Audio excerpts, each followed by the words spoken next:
Hey, welcome back. Master BRENT CRISCI here, and I'm here at the United Martial Arts Academy's headquarters dojo, and I'm coming to you with part 2 of Night of the Ninjas. Night of the Ninjas. So I hope you enjoyed part 1. If you didn't read part 1 yet with me, you might want to go back and do that. But I'm going to continue on, and we are starting off at chapter 6. So in review, remember that our main characters, Jack and Annie, had been whisked away by two ninjas, a short and a tall ninja. And they were in search of the main character, who is someone that makes books come alive in a magical treehouse. So very cool stuff. So I hope you're enjoying the stories as much as I am. And let's get back to Night of the Ninjas. Chapter 6, Shadow Warrior. Jack and Annie went into the cave. They followed the ninja through the darkness. The back of the cave was lit with dozens of candles. Shadows danced on the walls. In the flickering light, Jack saw a dark figure sitting on a woven mat. The ninja master. The ninja bowed to the master. Then he stepped to one side. The master stared at Jack and Annie. "Sit," he said. There's a picture of the master and ninja with Jack and Annie and the two ninjas. Jack and Annie sat on the cold, hard floor.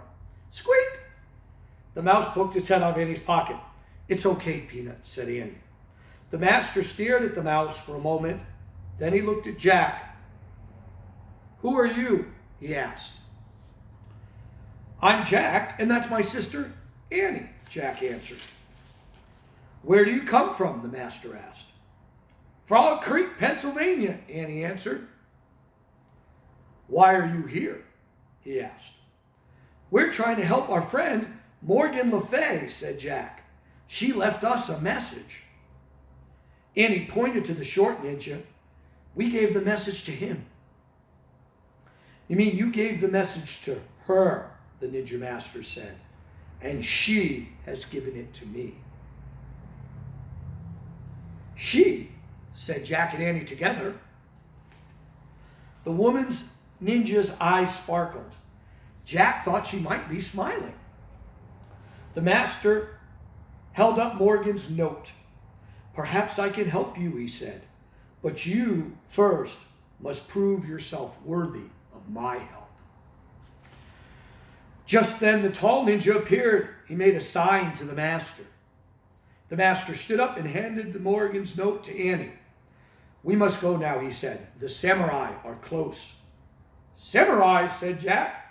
He knew that the samurai were fierce Japanese warrior fighters. "Were they the ones in the valley?" Jack asked. "The ones with the torches?" "Yes, our family is at war with them," said the master. "We must leave before they find us." "But what about helping Morgan?" said Annie. The master strapped on his sword. "I have no time now," he said. "I must go." "Can we go with you?" said Annie. "No, there is no place for you where we are going. You must find your way back to your house in the trees." "Yes, you must go alone and beware of the samurai." "They will think you are one of us," said the master. "They will ask you no questions, and they will show you no mercy." "Yikes," whispered Annie. "But you have seen the way of the ninja. You can practice it yourselves now," said the master. "How?" said Jack. "Remember 3 things. "What?" said Jack. "Use nature, be nature, and follow nature." "I can do that," Annie said. Jack looked at her. "You can?" he said. The master turned to Jack. "Your treehouse lies to the east. That is the way you must go." "How?" wondered Jack. "How do we find the east?" Before he could ask, the master bowed, and then he disappeared into the shadows. The two ninjas led Jack and Annie out of the cave into the moonlight. The tall one pointed at the pine forest, and then they too disappeared into the darkness. Jack and Annie were all alone. All right. Sensei's going to get a drink. I hope you guys are drinking a lot of water. That's good for you, and it's good for your immune system. And it's good if you're teaching a lot of karate classes and reading all day. Chapter 7, to the east. Jack and Annie stood still for a long time. Annie spoke first. Well, I guess the tall ninja was pointing to the east, she said. I guess that's the way we go. Wait, said Jack. I need to write some stuff down. He took out his notebook. In the moonlight, he wrote, 1, use nature. 2, be nature. 3, follow nature. Look, Jack, whispered Annie. Do I look like a ninja? He looked at her. She had pulled her sweatshirt hood over her head and tied the strings tightly. She did look like a ninja, a very small one. Good idea, Jack whispered, and he pulled his head up and hood up too. Okay, let's go, said Annie. Jack put away his notebook, and then he and Annie headed east into the woods. They slipped between the trees, and more trees, and more trees. All the trees looked the same. Jack got confused. Were they still going to the right direction? Wait, he said. Annie stopped. They both stared at the woods around them. I wonder if Jack and Annie are going to find the treehouse again. I hope so. Do you think we're still going east? Asked Jack. I guess so, said Annie. We can't just guess, said Jack. We have to know for sure. How do we do that? Said Annie. We have no compass. Just then the master's words came back to Jack. The ninja master said, use nature. How do we do that? Said Annie. Wait, I remember something. And Jack closed his eyes. He remembered something in a camping book. Now, what was it? He opened his eyes. I've got it. We first need a stick. Annie picked up a stick here, she said. Great. Now we just need a space with moonlight, said Jack.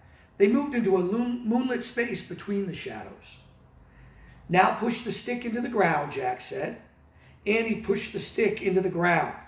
The stick's shadow looks like it's more than 6 inches, said Jack. What do you think?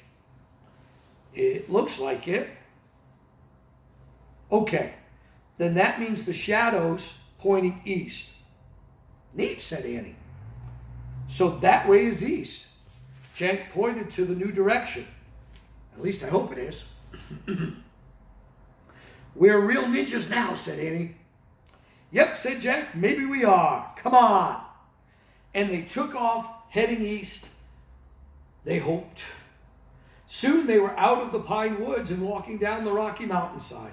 They moved slowly from rock to rock. Finally, they rested against a giant rock. Let's check our direction again, said Jack. Annie stuck another stick in the dirt. There, he said. He pointed to the shadow on the ground. That way. Annie peeked over the rock down the mountain. Yikes, she said softly. Jack looked too. His heart nearly stopped. There were flames of fire coming up the mountain. The samurai! Oh no. Jack and Annie checked behind the rock. Squeak, said the mouse. Quiet, Peanut, said Annie. Jack reached into his pack and pulled out the ninja book. I hope something in here can help us, he said. Jack flipped through page after page until what he found was what he was looking for. It was a picture of warriors wearing bamboo armor. They were holding swords. He read, the samurai were fierce Japanese fighters. They carried 2 swords to cut down their enemy. Annie tapped Jack on the shoulder. There's a picture of a samurai. Cool. Jack looked at her. She pointed up the mountain. A figure was coming down towards them. He was very near. In the moonlight, his bamboo armor was shining. His 2 swords were gleaming. It was a samurai warrior. Chapter 8, Dragon Water. Jack and Annie crouched together, Samurai were on both sides of them now. They were trapped. Jack pressed against the rock. The warrior stepped closer and closer. He looked to the right. He looked to the left. Jack held his breath. Be nature, whispered Annie. What? Jack whispered back. Be nature. Be a rock. Oh, brother, thought Jack. This was nuts. But he squeezed his eyes shut, and then he tried to be part of the rock. Jack tried to be as still as the rock, as solid as the rock, and as quiet as the rock. Soon he started feeling as strong as the rock, as safe as the rock. He wanted to be the rock forever. Squeak! He's gone, said Annie. They're all gone. Jack opened his eyes. The samurai warrior was gone. Jack stood up and looked over the rock. The torches were gone too. Let's go, said Annie. Jack took a deep breath. He felt great and was getting more and more like a ninja every minute. Maybe even like a ninja master. East, he said. And they went east, down the mountain, between the rocks, until they came to a wide, icy stream. The water seemed even wilder than before. I don't see the treehouse, said Annie. Jack looked across the stream to the dark rows of trees. Moonlight shone on their pale flowers. But where there was treehouse, where was it? I don't see it either, said Jack. We have to cross the water first, then we'll try to find it. The water was crashing and rushing over the rocks. Squeak! The mouse peeked out from his pouch. Don't be afraid, said Annie. She patted the mouse on its little head. Be like us. Be a ninja, too. Let's go, Jack said. He took a deep breath and stepped into the stream. The icy water swirled up to his knees. The current knocked him over. Jack grabbed some weeds. He held on tight as the water swirled around him. He was freezing to death. Jack, Annie grabbed Jack's arm. He helped him back onto the bank. That was close, said Annie. Jack wiped his glasses. Luckily, they hadn't fallen off in the water. Are you okay, said Annie. No, not really, Jack said, his cheek chattering. He was chilled to the bone. We'll never get across, said Annie. We'll drown if we try. Now, you remember in the first section, Jack and Annie were carried across that river by the ninja, tall and short, so they never made it across on their own. Or freeze to death, said Jack. He pulled off his hood of his sweatshirt. He didn't feel much like a ninja anymore. Annie pulled her hood off too. She sighed. What can we do? She said. Squeak! Peanut climbed out of Annie's sweater pouch and leaped onto the ground. The mouse scampered away. Peanut, come back, Annie called. No, said Jack. We have to follow Peanut. Annie said, why? We have to do what the master said. Follow nature. Jack listens well. He'd make a good karate student. Oh, right, said Annie. Follow Peanut. But where is Peanut? In the moonlight, Jack saw the little mouse, and it was running through the grass along the stream. There, he cried, come on. Annie hurried after Jack. Jack hurried after Peanut. They ran beside the rushing waters. A moonlit branch had fallen across a narrow part of the stream. It touched both shores. The mouse was running over the branch. Peanut was going over a bridge, said Annie. She started to follow. Wait, cried Jack. We can't go on that branch. It's too small. It'll break. I wonder how they'll get across the river. Drink break. Do you like my cool water bottle, guys? It was a gift. I use a water bottle for metal. That way I can refill it. So those plastic bottles, we throw them out and they don't go away. So kids, remember, refillable water bottles are cool. Chapter 9, Mouse Walk. The mouse vanished into the tall grass on the other side of the stream. Jack and Annie stared at the tree branch. We have to try to cross it, said Annie. We're supposed to follow nature. Forget it, said Jack. It's too little. It'll crack in a second. Maybe if we pretend we're mice, we can do it, said Annie. Oh, brother, said Jack, not again. If you can be a rock, you can be a mouse, said Annie. Just be tiny, light, and fast. Jack took a deep breath. We have to, said Annie. Okay, said Jack. Say squeak, said Annie. You're nuts, said Jack. Just do it, said Annie. It'll help you feel more like a mouse. Jack groaned. Okay, he said, squeak. Squeak, said Annie. Squeak, squeak, squeak, they said together. Let's go, hurry, said Annie. Jack stepped onto the branch. I'm teeny, I'm light, I'm fast, he thought. Then he darted across the branch. Jack moved so quickly, he didn't think about anything except getting to the other side. He forgot the wild freezing water. He forgot the smallness of the branch. Suddenly, Jack was on the other side. Suddenly, Annie was right beside him. They laughed and fell together in the grass. See, the branch didn't break, said Annie. I guess it was big enough, said Jack. I guess we just had to think the right way. The peanut way, said Annie. Yeah, Jack said, smiling. He felt great. He was still wet from his fall into the stream, but he didn't mind it anymore. Jack pushed his glasses into place and stood up. Okay, now we have to find the treehouse, he said. No, we don't, said Annie, and she pointed up.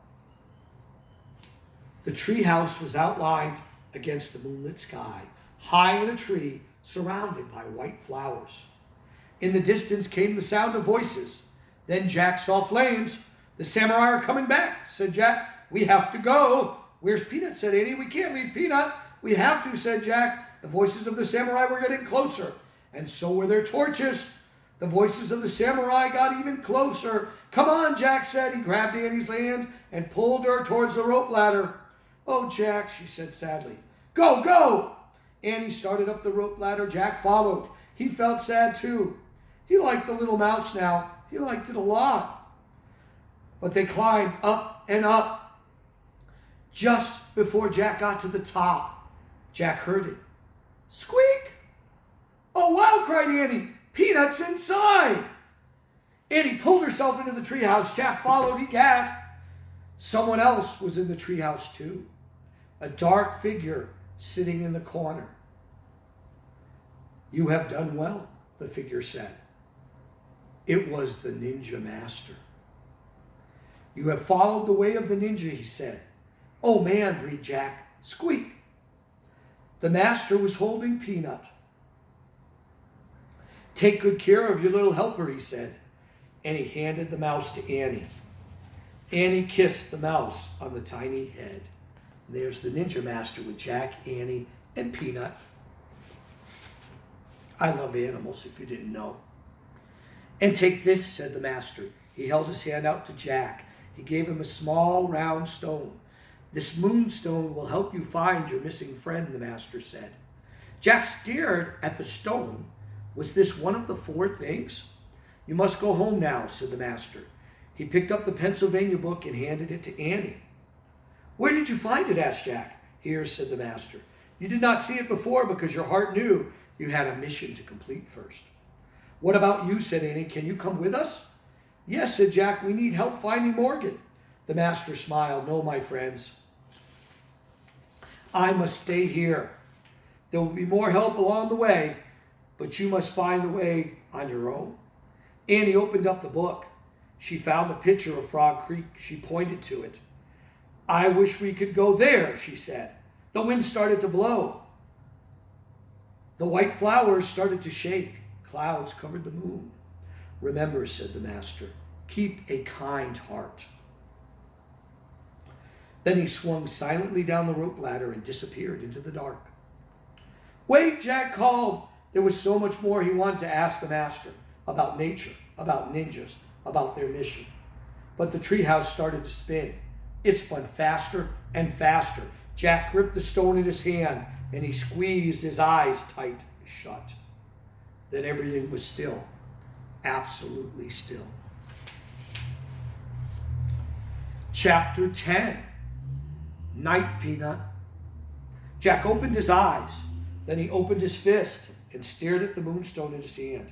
It was clear and smooth, and it almost seemed to glow. We're home, said Annie. Squeak. Annie and the mouse were looking out the window. Jack looked at them. The sun was setting in the distance. No time at all had passed in Frog Creek. They heard their neighbor's dog, Henry, bark. They heard crickets chirping. In the distance, they could see their dad step out of their house. He stood on their porch. "Jack, Annie," he called. "Time for dinner." "Coming," Annie shouted. Jack sat back on his heels and he looked at the moonstone again. "I guess we have one of the 4 things," he said. "We'll look for the other 3 tomorrow," Annie said. Jack nodded. He had a lot more work to do. He put the moonstone in his pocket and he pulled on his pack. "Ready?" he said. "Wait," Annie said. She took off one of her sneakers, she pulled off her sock, and then she put her sneaker back on. "What are you doing?" Jack said. "I'm making a bed," he said. "A what?" "Bed, for Peanut to sleep in." How thoughtful. Annie picked up the mouse and she tucked it in her sock. "Night, Peanut," she said softly. "Squeak." "Oh, brother," said Jack. Annie held the mouse close to Jack. "Kiss it good night, Jack," she said. "Don't be silly," he said. "Let's go." "Thanks for helping us," Annie said to the mouse. She put Peanut gently down on the glowing M. She pulled Morgan's message out of her pouch and she put it next to the mouse. "See you tomorrow," she said. Then she started down the ladder. Jack stared at the mouse. It looked back at him. For a moment, its dark eyes looked old and wise. "Come on, Jack," Annie called. Jack kissed its tiny head. "Night, night, Peanut," he whispered. Then Jack headed down the rope ladder. It got darker and darker as he went down. By the time he stepped onto the ground, it was almost completely black. "Where are you?" said Jack. "Here, Annie. Here." Her hand bumped his, and he took it. "Careful," he said. "Careful yourself," she said. Together they took off.